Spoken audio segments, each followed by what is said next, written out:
Jordan here. We are in the garage again for another install video.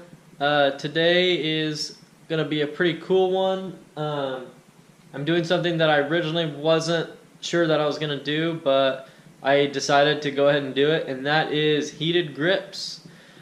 I looked at a couple different options. Obviously, if you're in really cold weather, you're a lot better off having heated gloves and heated jacket and all that kind of stuff.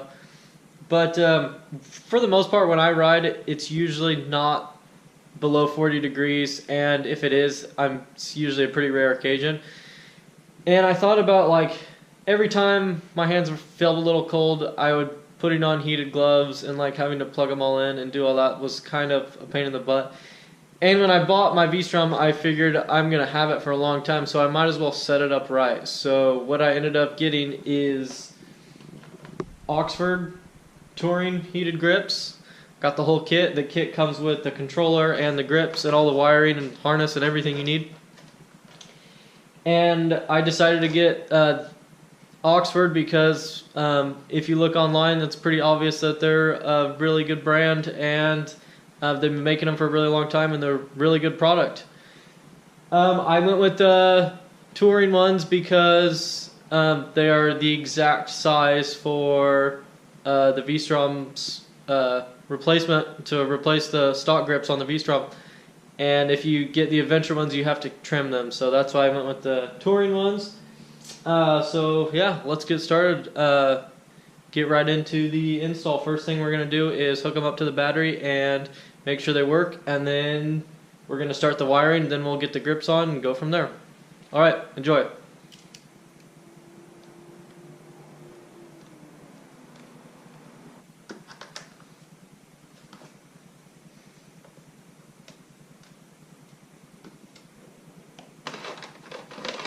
Okay, now here's the controller, here are the grips, they're all plugged in. This is plugging it into power.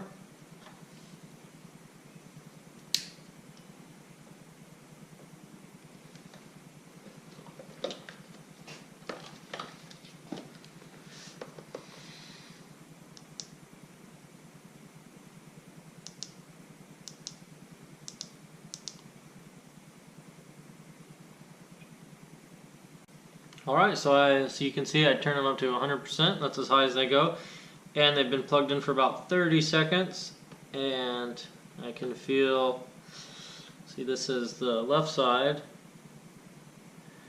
I can feel it starting to get warm, and the right side, starting to feel warm.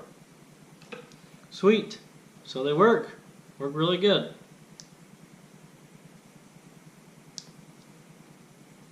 Alright, well, let's proceed. Next we're going to do is pull off the bark busters and take off the factory grips.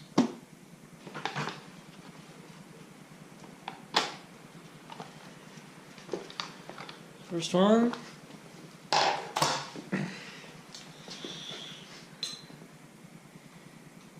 Now these can be a pain in the butt, but I'm going to run a screwdriver around, see if I can get them started. They usually have some kind of adhesive on them somewhere.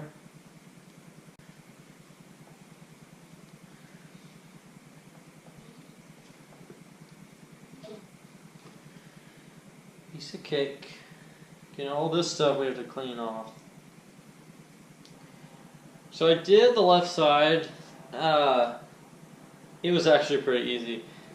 This side, the right side, not so much, because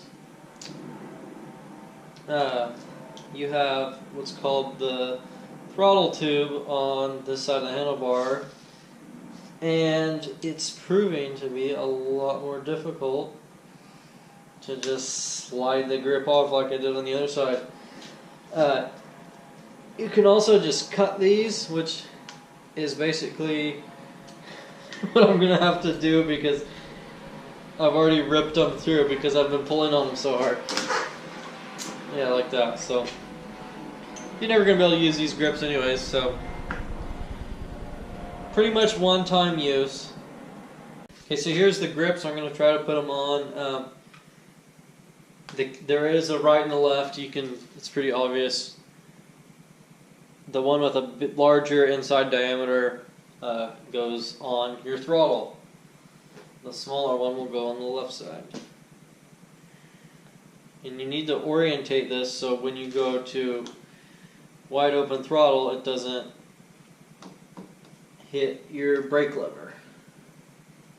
Okay, so to get the right side throttle grip to go over the throttle tube, you kind of have to file down. There's a little lip on the edge of this to help hold the original grip on.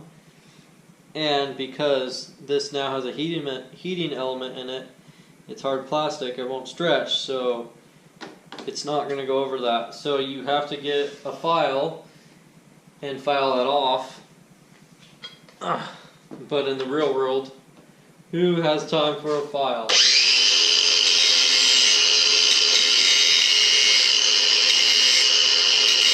Okay, so after what was a lot of grinding and filing down, I got this to slide on. There was a bunch of ribs that ran this way, and I actually had to cut them all off too to get the grip to slide on. Gonna put some super glue that is supplied in the kit on. I'm just gonna do a little bit because it really doesn't need very much.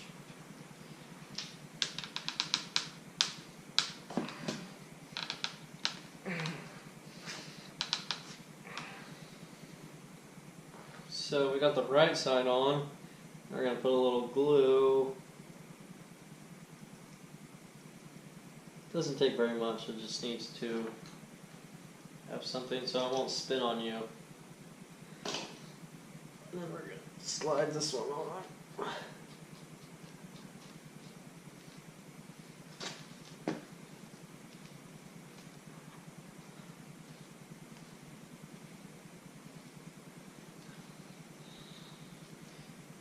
Now we can throw the bark busters back on, and then all we got to do is do some wiring.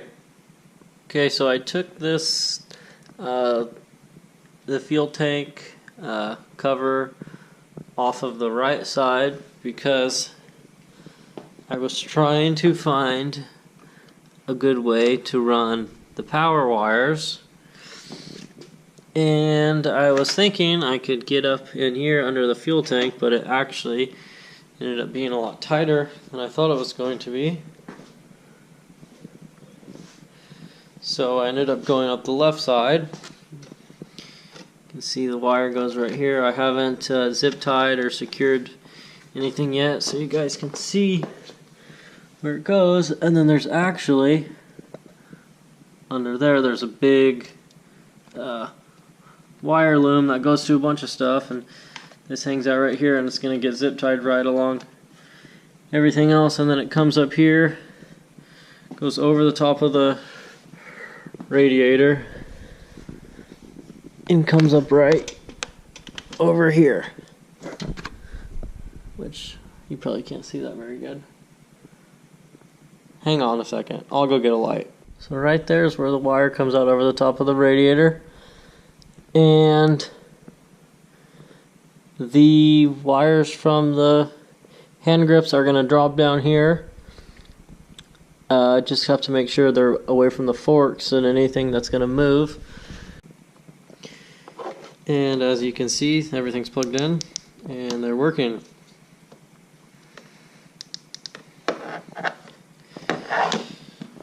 So all that's next is to secure all the wires, and then gotta go take her for a test ride. Alright guys, well that's it for tonight. These Oxford grips were extremely easy to install. I believe that anybody could do it on their own. It's basically just you change the grips and then you run a wire to it from the battery. That's basically it. It's about as easy as it gets. And I'm looking forward to taking it for a ride and seeing how they work. Definitely in the next video where we got the bike out, I will make sure I let you guys know how I like them. Alright, so if you're interested in that, definitely stay tuned. Alright, well, thanks for watching. We'll see you next time.